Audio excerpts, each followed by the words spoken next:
Sharkbait here, and this morning I'd like to go ahead and spend a couple of minutes talking about Daiwa's new Ballistic LT series of reels.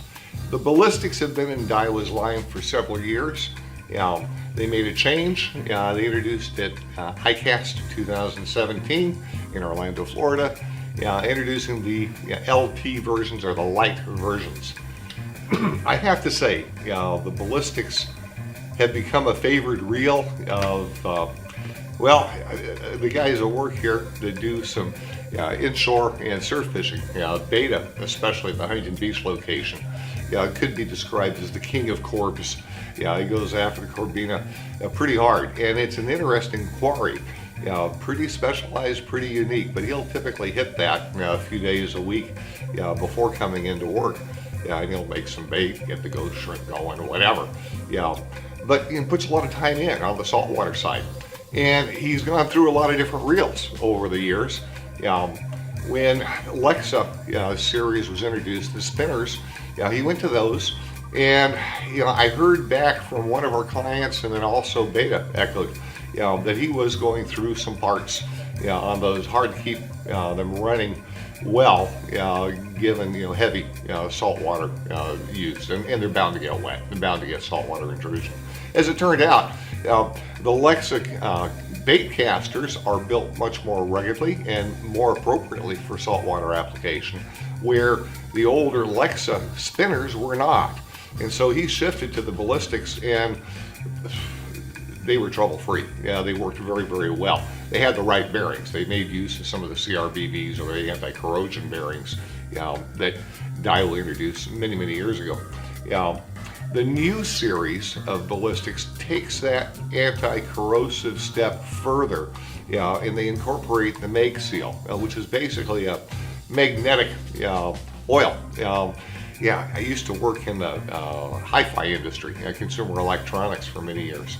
And there was a product that some of the higher end speakers were making use of called ferrofluid, which basically was a similar product, magnetized particles. And then they use that for dissipating heat. Daiwa found another application with the stuff that it can seal up the bearings quite nicely and prevent saltwater intrusion. The Ballistics, the new series of Ballistics, are also made so they don't suffer from the effects of saltwater intrusion within the drag system. That Mag sealing is one part, making use of a CRBV bearing is another. In total, the Ballistics all share some similarities in terms of their construction.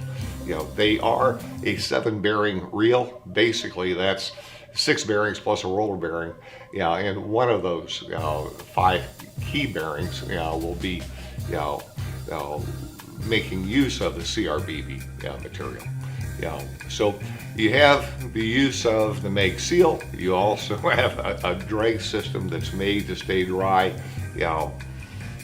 and built for heavier, not heavier tackle, but more frequent use in a saltwater environment. And certainly the reels do great in freshwater too.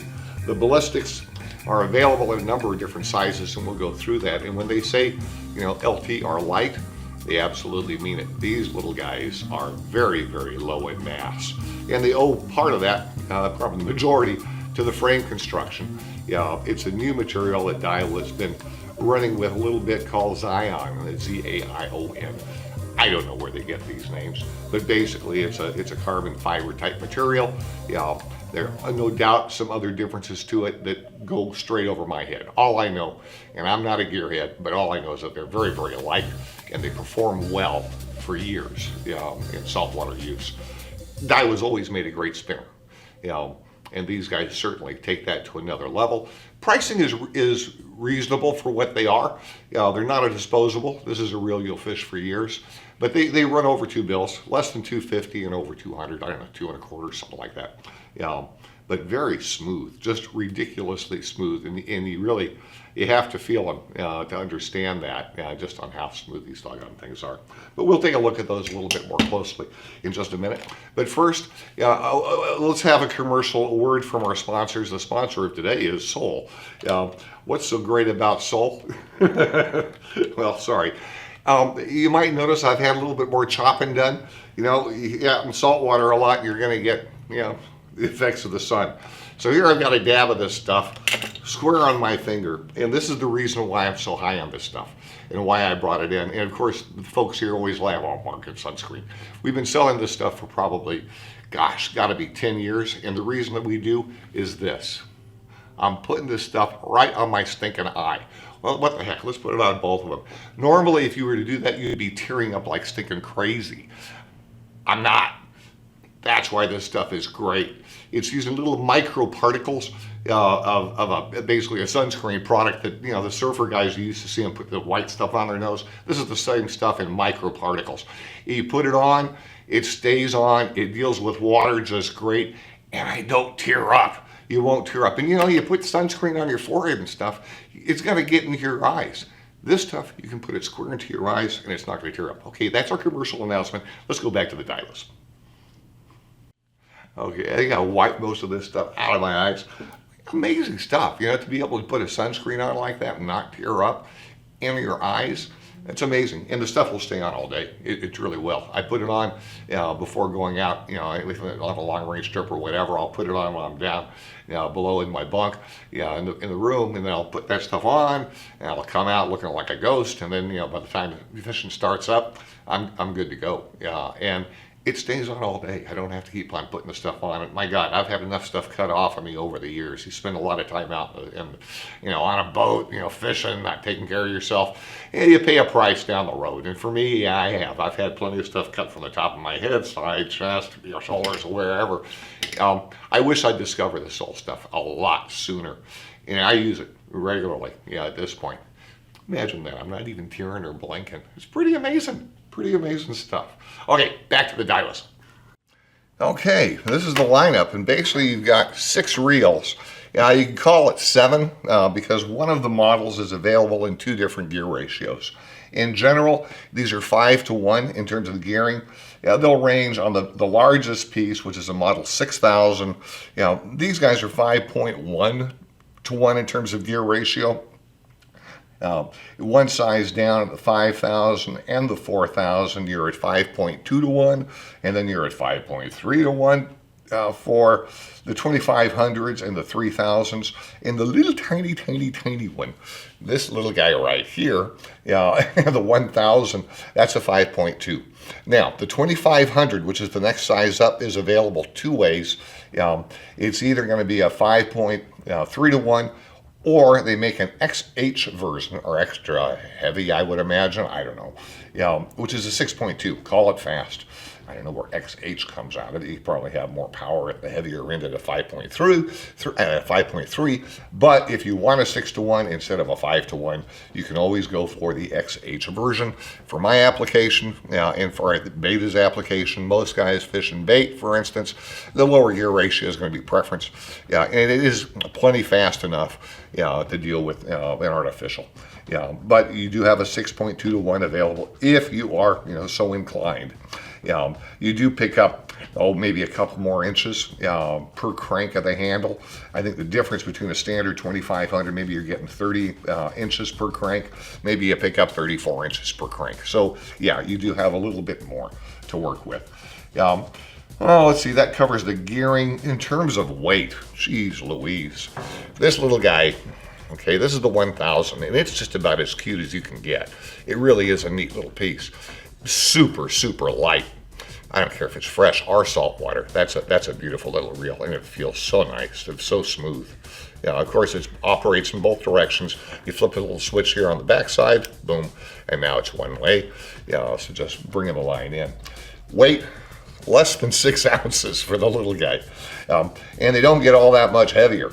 You're about 11 ounces at the 6000 size. So here's the littlest, and here's the largest. 5.8 ounces, and what are we, 11.2 on the big one. Super, super light little reel.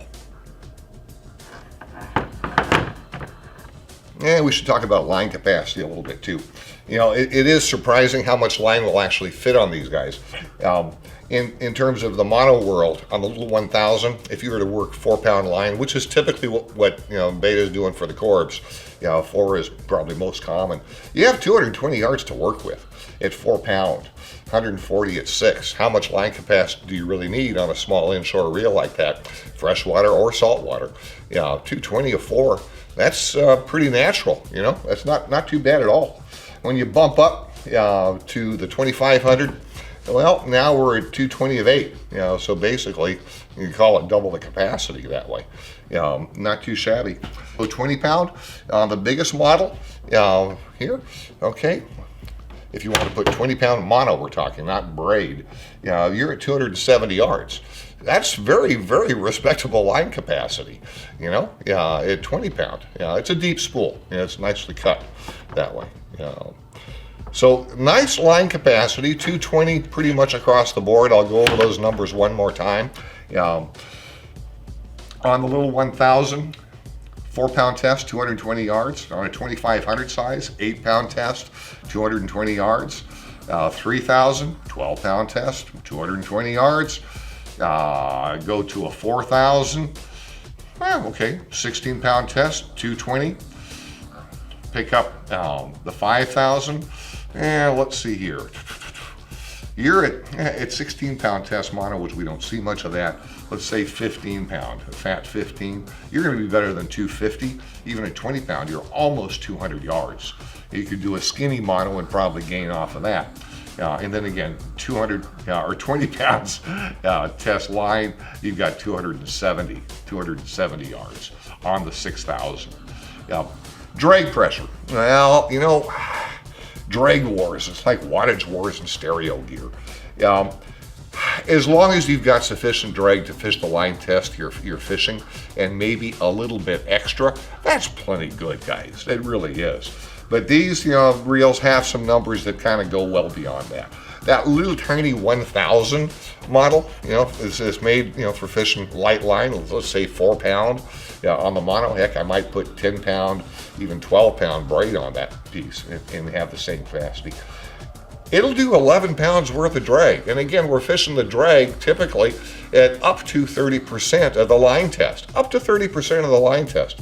It's got a whole lot more drag than what you're going to need. Just a ton more than you're going to need.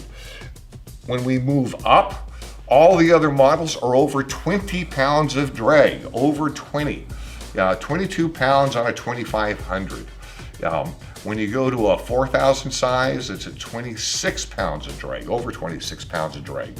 Same on the 5000s, 26.4. And then you go to the largest size, that's 26 pounds of drag. For a reel that's made for fishing 20 pound mono, you got some headroom on the drag. You just have a ton of headroom.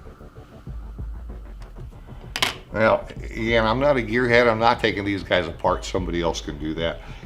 For me, taking spinners apart is kind of dangerous because it's rare that I get them back together again the same way. So I'm more one to use them, give them a little lubrication, send them on their way, maybe give them back to the manufacturer every couple of years if I need to. These guys are going to last an awful long time. And I know Beta likes them. I'm trying to get some freshwater gear together that I can also use on the salt. I see one of these in my future too. Although Daiwa just got me on a little Tula spinner. It's pretty trick on the freshwater side for my crappie reels. But that's a whole nother story about freshwater fishing in the Chark. In any event, this is a fast one. The ballistics are here. They're awfully nice reels. If you do some inshore type fishing and surf fishing, you'll want something that's going to be reliable, that's not a disposable, which most reels become.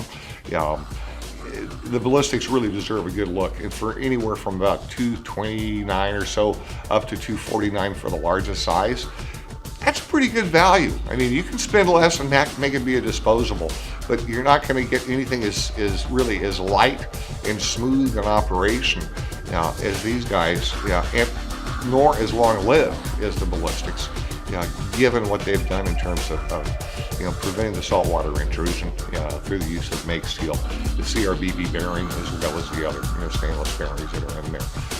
It's a 7-bearing reel, a true 6-bearing reel, and it's well worth owning. It's a good piece. Thanks for watching. We'll get some more stuff up here. And again, sorry for not posting more videos over the past few months. I've been super busy. a lot of other stuff on the plate. But we'll get back on the program. Thank you for watching. Bye-bye.